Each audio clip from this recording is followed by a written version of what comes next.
Welcome, my sisters and brothers, to this, the homily for the fourth Sunday in Advent.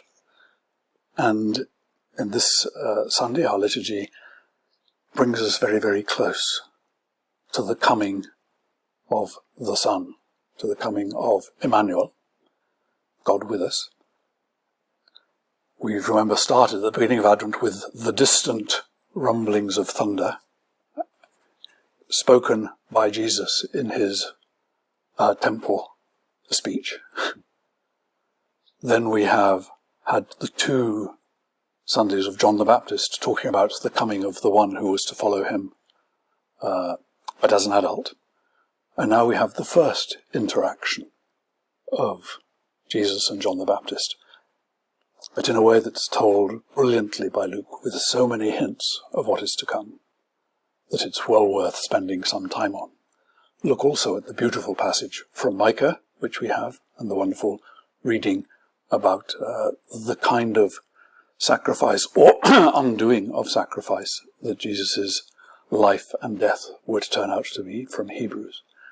But also, if you have time, look at the introductory prayer that I put on the Praying Eucharistically website. It's on section 4, because this week's prayer, written specially for these gospel texts by some anonymous but brilliant liturgist, is truly a wonderful prayer with which to accompany the gospel today.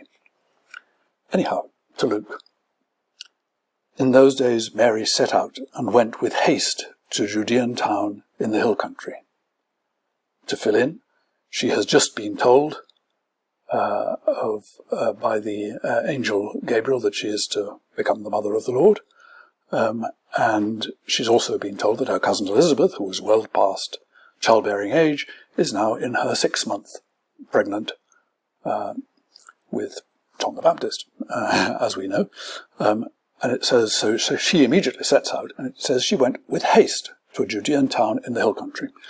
This has long been associated with the town of Ein Karim. It's about 8 kilometers west of Jerusalem. Of course, we don't know whether that's the place or not, but the key word here I want to bring out is with haste. Of course, this could be just, a young girl's very excited to hear that her elderly cousin is with child and goes off to see her. But with haste, St. Luke is always clever with these words. The Greek word is spude. She goes metaspudes, with haste. Now, that's a relatively ordinary Greek word, but very significantly, it is the word by which the Lord instructs the people to eat the Passover on the night before they flee from Egypt. You eat with haste.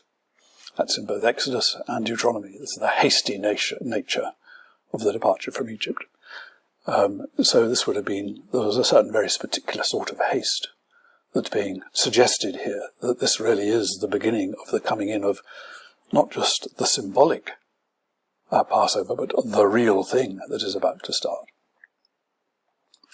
But it's also, and this is something rather beautiful, there's a very, very slight mention of this with haste word when King David, before he's king, when David, before becoming king, has an interaction with the priest of Nob, called Ahimelech, and gets to eat the bread of the presence in the temple, even though it's holy, a matter to which Jesus refers in the Gospel. But when the priest questions whether this should be done, and whether he can be lent some arm to defend himself against what is to come, David said to Ahimelech, "Is there no spear or sword here with you? I did not bring my sword or my weapons with me," because the king's business required haste. The king's business required haste. Here we have the Virgin Mary bearing the Davidic heir. She herself is of the family of David, and she's going with haste, because it is the king's business. So she enters the house of Zechariah and greeted Elizabeth. Doesn't bother to talk to Zechariah, perhaps. She greeted Elizabeth. And when Elizabeth heard Mary's greeting, so Mary speaks to her ear, the child leaped in her womb. And the verb is the same verb as David dancing before the ark of the covenant. When David later welcomes the ark into Jerusalem, he strips down to his loincloth and dances before it. So here we have John beginning his role as foreteller, beginning his role as the one who is to prepare the way, which had been foretold in Malachi, which we'll see is going to be very important. And he's beginning by dancing as David danced before the ark of the presence. The Virgin is the ark bearing the presence. And Elizabeth was filled with the Holy Spirit and exclaimed with a loud cry. Now Luke is very good at his exclaiming with loud cry words. For instance, he has the word for the cock which crows, which also is loud. And the same word is used later in Acts about Cornelius's, the centurion Cornelius's servants who give a loud cry outside the house of Simon the tanner, thus calling Peter down. But here it's not that verb. Here it's the verb of the music made by the Levites as they welcomed the ark into the presence. So she is joining in, as it were, her son's music, her son's dancing, and she was the music. This is more evidence of the ark, the new ark finally coming back. The ark had been lost after the collapse of the first temple, the destruction of the first temple. Apparently it had been hidden somewhere. No one quite knew where, perhaps in the hill country of Judah. But here it is coming back and being welcomed by John the Baptist, who must have had, must have been some Davidic element in common if Mary was a cousin of theirs. But anyhow, so here's John the Baptist leaping like David and Elizabeth making noise like the Levites as the ark is welcomed. She exclaims with a loud cry, "Blessed are you among women, and blessed is the fruit of your womb." So this is the double blessing to indicate that something that is from the Lord is here. And then she has, "And why has this happened to me, that the mother of my Lord comes to me?" So let's see what the exact yes, whence to me, how to me. It's not necessarily so much why, but how, whence to me. Who am I to deserve this? That the mother of my Lord comes to me. So here she's using a very strange phrase. She's immediately identifying that this is the person who is bearing the Lord. This is a very tough thing for her to have recognized straight off. Unless we remember something that is not in our current translations of the Hebrew Scriptures, because it's one of the little verses that seems to have been changed sometime between when the Qumran manuscripts were were written, so about 100 years before Jesus' time, and the hundreds or so years after Jesus' time, in which the Jewish text, the Hebrew text, was finally made official, if you like. And this text is the famous text from Isaiah, where, let's see if I can find it here. Yeah.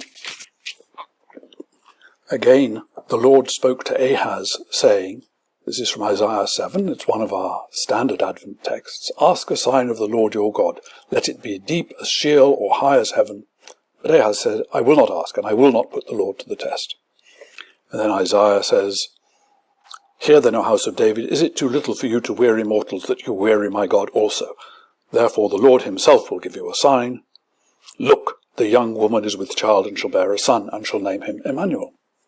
Okay, well, what our modern translation doesn't say, which is that the ancient Hebrew manuscript, the one found at Qumran, says, "Ask a sign of the mother of the Lord your God."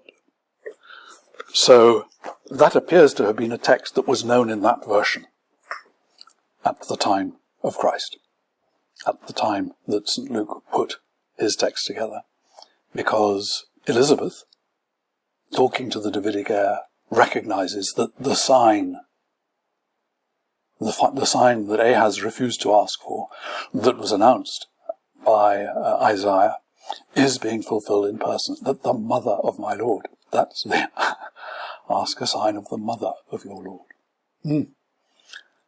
That's some very, very fine detective work by Margaret Barker. For as soon as I heard the sound of your greeting, the child in my womb leapt for joy. And again, this is a word which brings out another of the strange, in this case, not changes in the Hebrew text, but simply mistranslations by us of the Hebrew text. Because the very end of the prophet Malachi, which is to say, really the end of the New Testament, the Old Testament, the end of the Hebrew Testament, which starts in chapter 3, "See, I am sending my messenger to prepare the way before me, and the Lord whom you seek will suddenly come to his temple," the text which we have on February the 2nd for the presentation in the temple. But in the very, very last chapter, from Malachi, you have, "See, the day is coming, burning like an oven, when all the arrogant and all the evildoers will be stubble. The day that comes shall burn them up, says the Lord of hosts, so that it will leave them neither root nor branch. But for you who revere my name, the Son of Righteousness shall rise with healing in its wings." Well, that's what our translation says. "You shall go out leaping like calves from the stall." You shall go out leaping comes from the stall. That's the same verb as our Elizabeth describes as her child leaping with joy. He is like the calf leaping from in the stall that is about to go out. But the mistake is in this, that the Hebrew, even the edition we currently have, does not say, "For you who revere my name, the Son of Righteousness shall rise with healing in its wings." It says, with healing in her wings. The Son of Righteousness shall rise with healing in her wings. The suggestion that Mary, pregnant with Jesus, is the Son of Righteousness. The healing in her wings, the one who is also talked about by Micah, is coming in. And blessed is she who believed that there would be a fulfillment of what was spoken to her by the Lord. Well, I don't know whether this is Elizabeth talking about herself or about Mary or about both of them. Blessed are the women who believed that there would be a fulfillment of what was spoken to her by the Lord. So it's Mary's fulfillment and it's Elizabeth's fulfillment. But what they are doing is just acting out major fulfillments. That's what's going on. It's not only the pregnancies, it's the fact that it's the final coming of the one who Malachi had prophesied, who Isaiah had prophesied, who David had been the predecessor of, the Levites. You see how this wonderful text is constructed so as to prepare us for what is the great birth, which is the moment when God gives birth in human form through the Virgin to God, which is what we'll be seeing next Saturday evening at our Christmas Mass, the Gospel of the Birth.